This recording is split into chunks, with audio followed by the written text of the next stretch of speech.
Hey to my gorgeous Ophiuchus, it's Dr. Leona coming on in for your full moon for November 2025. That's actually not very far away. We're only a few weeks away.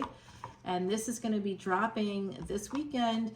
And we're going to see this energy playing out for you starting next week. So we do have this energy, Ophiuchus, of you coming in with that new moon in November.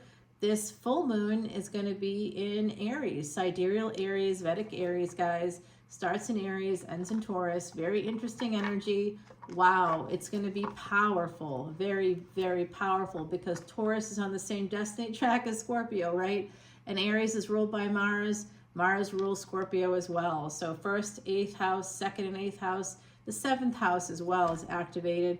We do have the sun still in Libra. Venus debilitated at the moment in sidereal Libra. I mean, rather Virgo. It's going to be heading into its own sign, but not yet. By the time this full moon happens, it's not going to be too far away from making that move. So we do have Mars, Mercury moving in the next couple of days. Right now, moon is going to be this weekend, going to be going into Sagittarius from Scorpio. Very beautiful energy there. Like I can feel it already. Like I'm running like a horse, like a wild horse.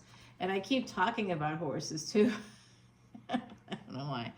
Uh-oh. Ophiuchus. I want to give a shout out to Mr. Anthony, who is in part inspired this channel through his one simple question. What about the Ophiuchus perspective? I like that in a guy. All right, Anthony. I want to say hey to Miss Cindy, who I know watches religiously. Absolutely. Hey to Miss Nikki, Miss Clarice, Miss Charlotte. Love you guys. Absolutely. Thank you for being here. If you want to shout out, drop your name in the comments or come on over to Patreon. I am still offering that free personal reading until October 31st. I said it out loud in a Gemini reading about a month ago, and I've regretted it ever since. It was supposed to end on 9/22, and it would have, but then I offered it to Gemini, and you know, it is what it is. So here we go, Ophiuchus. If you want to have that free personal reading, come on in as a VIP, new VIP memberships, and in months 2 or 3, I will give you that free personal reading. And I just completed one about a week and a half ago, and that energy was like so wild to me because I connect so much with you. I have Ophiuchus as well. And when I was like thinking about this person's energy, and like that 10-minute reading ended up being like an hour. So I mean, I'm like a dog with a bone. I'm not giving it up. I'm going to keep rolling. All right, come on over to Patreon to see this extended. A $10 bill can have you see unlimited extendeds for individual signs at any paid tier. But if you want to learn more about Vedic astrology, that's where the VIPs go. That's where the light workers go. If you resonate with the energy of the indigo child, the star seeds, somebody that's from Lemuria, somebody that when you look at that Helix Nebula, you know you've seen it from the other side, you know who you are. Come on over to Patreon. Alrighty, this is what we're seeing on the surface, these top 6 cards. This is the surface. This has to do with taking a leap of faith when it comes to a job. Some of you might be thinking about taking a new job. This could also be Capricorn in the 12th house. So someone here has Capricorn in the 12th house. I'm talking to you, which would mean Pisces would be maybe in that first house, dual ownership house with Aquarius. So I'm just getting that energy for you. And this is about thinking about something where you have to leave. Double Pisces energy here. So there could be someone in the mix listening right now who has a Pisces ascendant and maybe like a Pisces sun. There's a double Pisces energy, and we have Saturn there right now. We also have water signs in a trine. At the moment, it's the moon, but on Friday, tomorrow, it'll be Mercury in Scorpio, Jupiter in Cancer, and Saturn and Neptune, both retrograde in Pisces. Saturn is getting closer and closer, ever closer to Aquarius in its retrograde motion from the surface of Earth via the telescope, because you can't really see Saturn with the naked eye. It's hard. I mean, recently you could see it, but it's tiny. It's a tiny speck, not like Venus, which is very bright. Jupiter, you can see it. Sometimes Mercury can be very close by too. All right, guys, so I do see this energy of needing to take a leap of faith and thinking about what that's going to look like. Someone here has to walk away, and they're trying to make a decision. How do I do this? When do I do this? So my goodness gracious, Ophiuchus, are you trying to get a job out of state, or what's going on here? Someone has to make a decision. It could be that someone betrayed you after you, with pleasures of the bed, something like that happened, and now you have to walk away. They didn't follow up or follow through. A person with Pisces energy is right there for you. And then we've got this energy of the Emperor, Aries, coming out with the Chariot. This is Aries, it's Cancer. They could be coming to your home. Ophiuchus, they're deciding what to do. I don't like when I see that energy, because I'm like, hey, I'm not an option. You know, I get mad. Don't make me into an option. So this is what we're seeing on the surface. Someone here trying to make a decision. Do they walk away, or do they come in and see you? Are they going to walk away from you, or are they going to come towards you? They aren't sure. They really aren't sure. The sex is obviously very good. And you guys may have met in the workplace. Some of you are also possibly during this full moon going to get a job offer, and you might be considering it, but it would mean walking away from something or someone, and it would mean some expenses that you may not, and some losses of some kind that you may not want to incur. I see somebody you're having to take that leap of faith or make that decision at the crossroads. Remember who's at the crossroads, guys. It is the devil. So this is a sense of pain here coming in. It's a deep pain. There's a grief. It's like someone's grieving here because they have to leave or they have to move forward. And they want to hold on. That's what the grief is. Wherever we have Rahu, we're going to have to let go of something in that house. We're going to have to either be let go. So like if Rahu is in the 10th house, which it will be starting December 6th of 2026, December 6th of 2025, we have Jupiter still retrograde, but moving back into Gemini. December 6th, 2024, we had Mars going retrograde in Cancer in the same transit pattern that Jupiter is in this year. Mars led the way. So these things are all connected. Anything that's falling on December 6th, you have to look at it. And if your birthday happens to be there, if you're following tropical astrology, not a lot of this is relevant for you, but you probably have some Saggy placements somewhere. And if you have that birth date, of course, you should know that these big events have happened the last 3 years in a row and will be happening again in 2026, where the nodes of destiny are now moving into Capricorn and Cancer. Whenever that happens, y'all, it's a trap. Just understand, whatever we have happening right now, in the next 6 months, it's setting us up for that trap. Where someone's laying a trap for us, and we have to just be very, very cautious about that. Whatever is kind of transpired. All right, guys. So keep thinking about it. Having Rahu in Capricorn could mean that you get fired from a job. You could get let go from work during that 18-month period. A lot of people are going to be let go, actually, during that time, because Rahu in Capricorn means it's going to be hard to hold on to a job. There's going to be a lot of smoke and mirrors when you do get a job. It'll be like a bait and switch. That's my prediction for you, December 2026 to February 2028. Mark it down. It's not wrong, okay? I wish it was wrong, but it's not.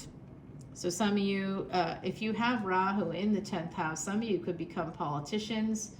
That could happen, but I'm just seeing an energy of Rahu in Capricorn here.